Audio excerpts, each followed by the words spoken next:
and solar projects on federal lands in the United States, they're going to see some controversial changes. The Trump administration says this will level the country's energy playing field, but critics say it will cripple an entire industry. NewsNation's Xavier Walton has more on the order. Xavier, what's in this plan and also why now?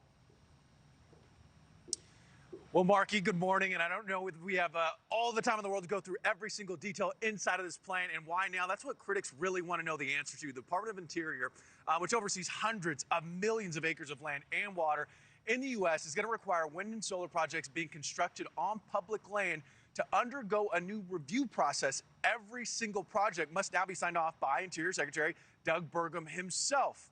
Okay, so that's a lot of projects. It also calls for Burgum to conduct reviews of decisions that relate to leases, rights of way, construction, and grants. Critics say that the move adds to just too much red tape to renewable energy projects nationwide and will ultimately benefit the fossil fuels industry. We spoke to a renewable energy advocacy group. They say the directive will cause the U.S. to fall behind countries like China in this growing sector of the economy, while leading to a rise in energy costs in the United States. And it's really going to be the American ratepayer that's going to feel this the hardest, again, because rates are really high right now, and we need cheap, clean energy to come onto the grid to help bring those rates down.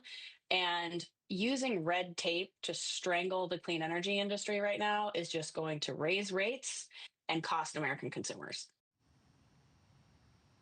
All right, so the U.S. Interior Department says, in part, action was needed to end, quote, preferential treatment for unreliable, subsidy-dependent wind and solar energy.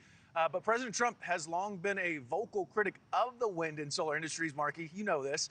But the spending bill the president signed into law this month phases out tax credits for renewable energy, while also boosting support for coal and natural gas. Thank you for watching. Subscribe below and download our NewsNation app right now on your phone, and you will get fact-based, unbiased news for all Americans.